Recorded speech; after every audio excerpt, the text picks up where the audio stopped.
Uma das operações que a gente tem que saber fazer com dízimas periódicas é descobrir a fração geratriz. Vamos entender então primeiro o que é uma fração geratriz.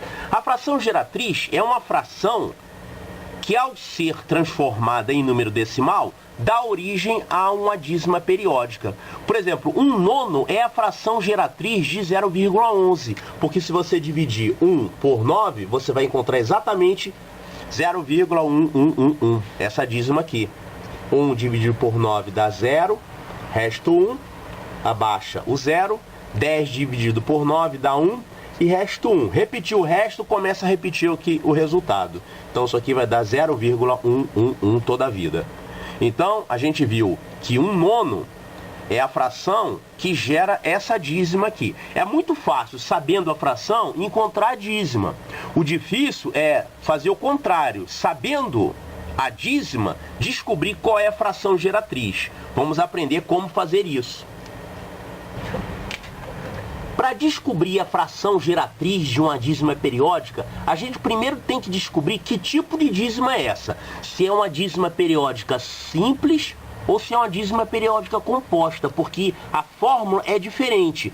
Vamos ver primeiro como que a gente descobre a fração geratriz de uma dízima periódica simples. Então, lembrando, o que é uma dízima periódica simples? É aquela na qual o período começa imediatamente depois da vírgula. Então aqui, por exemplo, 0,565656. O período é 56, esse período tem 2 algarismos. Então, como não tem anteperíodo após a vírgula, essa dízima é do tipo periódica simples. Então, quando uma dízima é periódica simples, a fração geratriz é determinada da seguinte forma. Essa fração, ela vai ter o numerador igual ao período. Vamos ver nesse caso aqui, por exemplo, no caso dessa dízima 0,565656, que é uma dízima periódica simples, o período é 56. Então, 56 vai ser o numerador da fração geratriz. E o denominador vai ser formado por 999. Tantos 9 quantos forem os algarismos do período. Então, como esse período aqui tem 2 algarismos, 56, então eu vou colocar 99. São tantos 9 quantos são os algarismos do período. Então, essa dízima 0,565656, ela é numericamente igual à fração 56 sobre 99, ou seja, essa fração 56 sobre 99 é a fração geratriz dessa dízima periódica simples. Daqui a pouco nós vamos ver mais alguns exemplos de aplicação disso aqui. Para determinar a fração geratriz de uma dízima periódica composta é um pouquinho mais trabalhoso. Vamos ver esse exemplo aqui.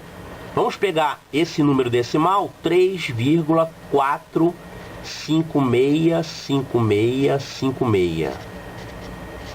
Então, nós temos aqui 56 é o período, é um período de 2 algarismos, e 3,4 é o anteperíodo. Bom, a primeira coisa que a gente tem que fazer aqui é desmembrar esse número decimal em 2 partes, a parte inteira e a parte decimal.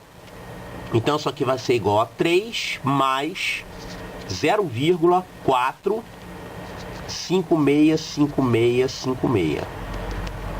Nós vamos trabalhar com essa parte aqui, 0,45656. Vamos encontrar uma fração. E depois que a gente encontrar essa fração, a gente vai somar com 3, vai ficar um número misto. 3 inteiros e uma fração. Muito bem. Nós temos aqui então esse 4 que pertence ao anteperíodo. E temos aqui também esse 56 que pertence ao período. Então temos que identificar quais são os algarismos que pertencem ao anteperíodo, quais são os algarismos que pertencem ao período, quantos são esses e quantos são esses. E aí nós vamos aplicar a regra seguinte. É chatinha de usar, chatinha de decorar. O numerador da fração geratriz vai ser formado pela seguinte conta. Você vai colocar um anteperíodo e um período. Então a gente sabe aqui que no caso dessa fração, nós temos 4 pertence ao anteperíodo e 56 pertence ao período. Então vamos colocar aqui 456. Um anteperíodo, que é o que vem depois da vírgula, e um período. Agora vamos subtrair o algarismo que pertence ao anteperíodo que está depois da vírgula, 4. E agora vamos colocar no denominador noves e zeros. Tantos noves quantos forem os algarismos do período.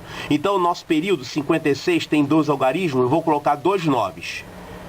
E seguido de zeros, tantos zeros quantos forem os algarismos do anteperíodo. Então, no nosso caso aqui, o anteperíodo é 4. Então, tem um algarismo só, então eu coloco 1 zero. Então, essa aqui vai ser a fração geratriz. 456 menos 4 dividido por 990. Eu posso agora fazer a continha, isso aqui menos 4, vai dar 452 sobre 990. 452 sobre 990. Essa é a fração geratriz. Essa é a fração geratriz dessa parte aqui do número decimal que a gente pegou. Agora temos que pegar aquela fração e somar com 3. Parece um pouco complicado, vai ficar mais claro quando nós colocarmos exercícios sobre isso. Agora eu vou apresentar aqui um outro método para encontrar a fração geratriz, que é um pouquinho mais trabalhoso, mas ele é mais fácil de memorizar. E ele serve para qualquer tipo de dízima, simples e composta. Por exemplo, encontrar a fração geratriz de 0,565656. Nós vamos fazer o seguinte. Vamos escrever x é igual a 0,565656 e vai embora até o infinito. Agora, observe o seguinte. Toda vez que você multiplica uma dízima periódica por uma potência de 10, os algarismos do período vão continuar sendo os algarismos do período. Aqui, por exemplo, o período tem 2 algarismos. Então eu vou multiplicar isso aqui por 100. Olha o que vai acontecer quando a gente multiplica por 100. Ou seja, eu vou ficar com um número 100 vezes maior, seria 100x. Isso aqui vai dar 56,565656 toda a vida. Concorda? Olha só, se você multiplicar por 100, você na verdade andou com a vírgula para a direita 2 casas. Então vai dar 56,565656. Então, essa parte decimal aqui, ó, 565656, é igualzinha essa parte decimal daqui. Se você agora subtrair essas duas igualdades, isso aqui vai dar 100x menos x dá 99x. Isso aqui, quando você subtrai isso menos isso, essa parte decimal vai cancelar com essa parte decimal, porque são iguais. Isso menos isso dá 0. Vai sobrar só 56 menos 0, que é 56. Então, x é igual a 56 dividido por 99. Achei a fração geratriz sem memorizar nada. A única coisa que eu tive que memorizar é que eu tive que pegar o número x, que é o número original, e multiplicar no caso, por 10, por 100, por 1000. No caso aqui tem que ser 100 porque são 2 algarismos. De maneira que quando eu subtraio isso, eu cancelo, eu elimino essa parte aqui que vai até o infinito e eu fico só com o número inteiro. E aí eu acho a fração rapidamente. Então isso aqui é um outro método para você determinar fração geratriz de uma dízima periódica. E isso serve para dízima simples e para dízima composta também.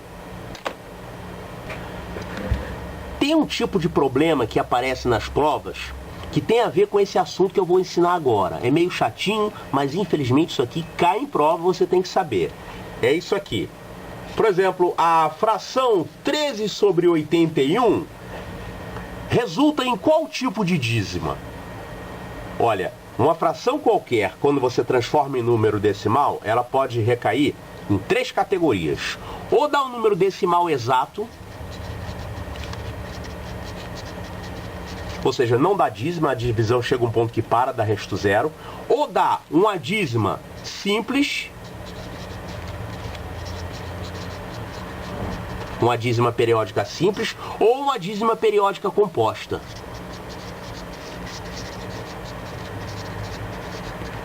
E o que esses problemas têm de especial é que eles pedem para descobrir isso aqui sem efetuar a divisão. E ainda por cima, dá para descobrir, pelo método que eu vou ensinar, dá para descobrir o número de algarismos desse decimal exato aqui. Então vamos ver como é que isso aqui é feito.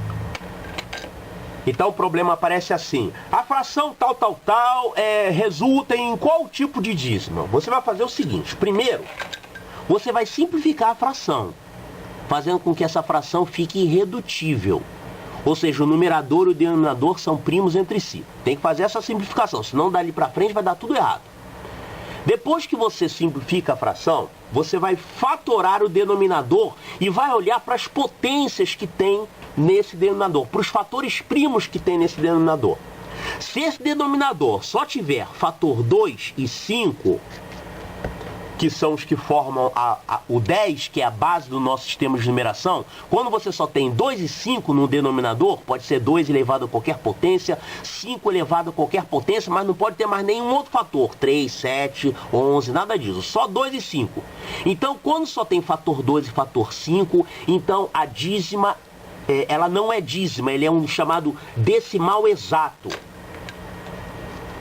Decimal exato é um número decimal que não resulta em dízima. Quer ver um exemplo de decimal exato? 0,125 é um decimal exato, né? Ele termina aqui, ele não vai pontinhos, repetindo até o infinito. Então, todo decimal exato tem essa característica. A fração que deu origem a ele só tem no denominador fatores 2 e 5, ou seja, potência de 2 e potência de 5. E tem mais uma coisa, dá para saber o número de algarismos que tem aqui depois da vírgula, no caso aqui 3. Esse número, ele é igual à maior potência de 2 ou 5. Você vai encontrar então 2 elevado a alguma coisa e 5 elevado a alguma coisa. O expoente maior do 2 ou do 5 é igual ao número de algarismos depois da vírgula. Vamos ver um exemplo aqui? Um exemplo. 1/8. Exemplo bem fácil. 1/8 é 1 sobre 2 ao cubo. Então observe. Não tem fator 3, nem 7, nem 11. Só tem fator 2.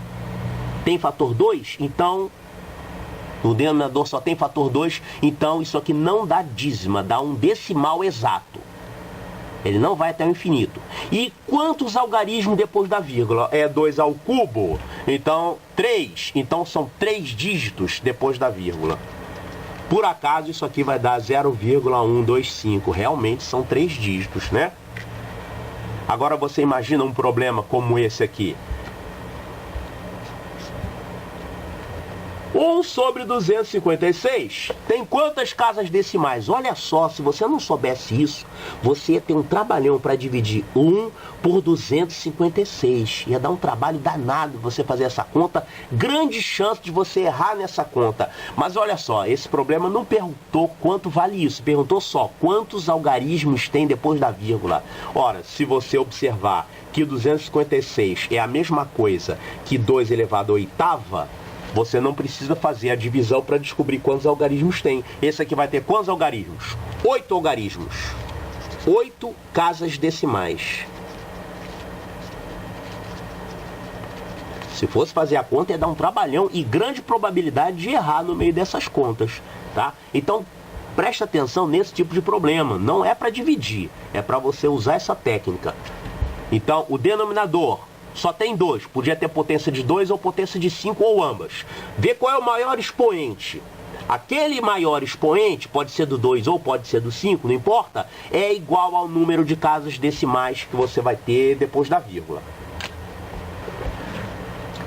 Agora, digamos que você simplificou a fração, fatorou o denominador e observou que além do fator 2 e do fator 5, ou um deles, aparece um outro fator que não seja esses dois. Por exemplo, pode aparecer um fator 3, um fator 7. Quer ver um exemplo aqui? 1 sobre 30. 1 sobre 30 já está simplificado. Se você fatorar o 30, isso aqui vai dar 2 vezes 5 vezes 3. 2 vezes 5 vezes 3. Então, como além do 2 e do 5 eu tenho esse 3, eu vou ter uma dízima periódica. Esse 3 é que causa a periodicidade da dízima. Se você tivesse 2 e 5, só 2 e 5 não daria dízima. Então, por exemplo, 1 sobre 20, 1 sobre 40, 1 sobre 80, 1 sobre 10, são números decimais exatos. Agora, apareceu um fator diferente de 2 ou 5 lá no denominador, então isso vai resultar numa dízima periódica. E tem mais uma coisa. Esse 2 e esse 5 aqui vão fazer com que essa dízima seja composta. É isso que está explicado aqui, ó. Se não tiver nem 2 nem 5 no denominador, a dízima é simples. Se tiver 2 e 5 além de outros fatores, então a dízima vai ser do tipo composta.